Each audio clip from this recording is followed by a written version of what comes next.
1, 2, 3. They're breeding.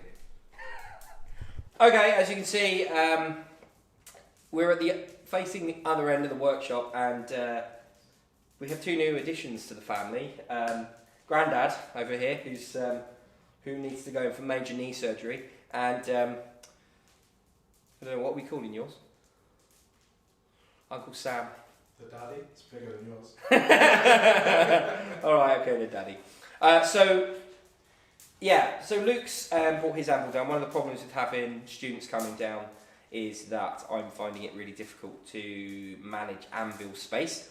There's also another fire of some description going to get set up in the next couple of weeks as well, so that if someone wants to come down but I haven't got anything for them to do, they can get on with some work.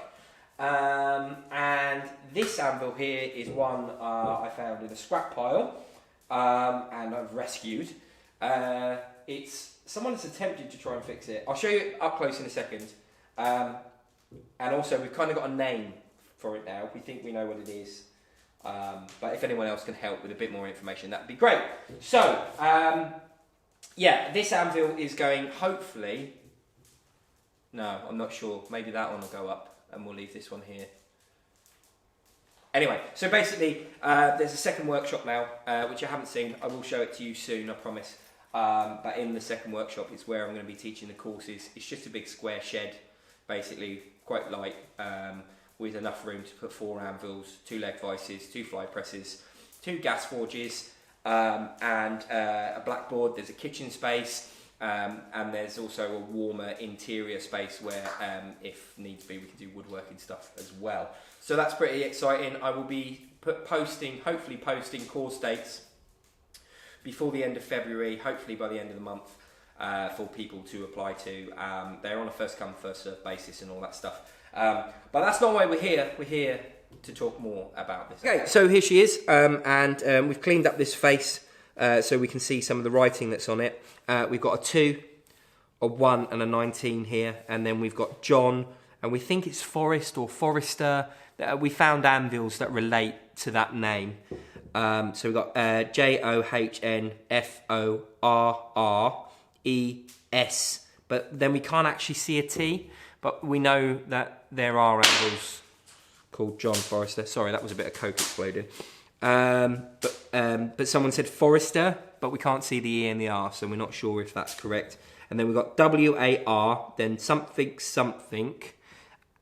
then NTED, we think, so warranted, so like a guarantee. Anyway, if anyone knows any more about this, it'd be lovely to have some more information. I'm just going to show you around the anvil now and just show you some of the absolute god-awful mess that it's in.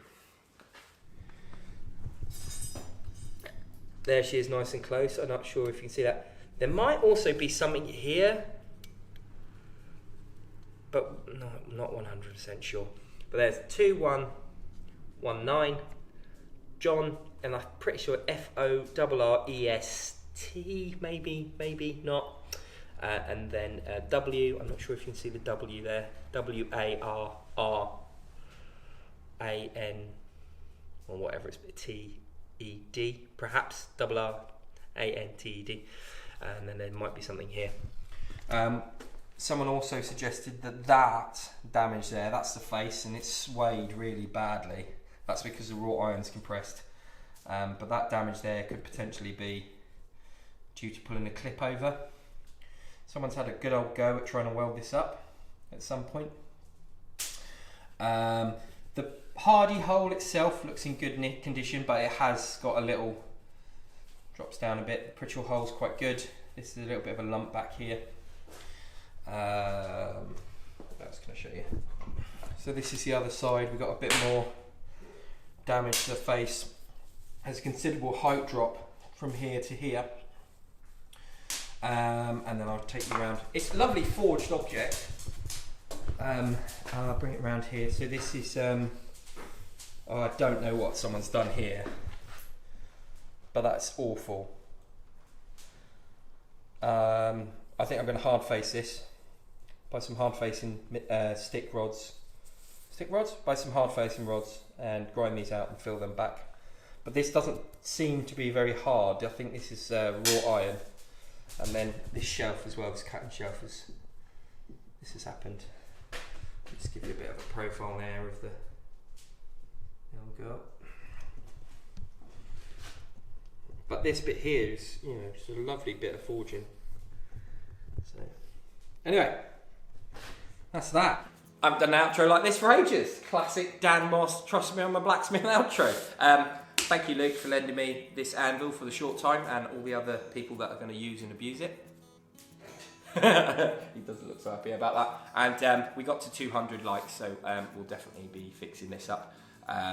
Well, we got to 197, which I just checked now, but I'm sure this video won't be up for a little bit, so I'm saying we got to 200. So I'm definitely fixing this up. I'm definitely showing you how I'm going to do it.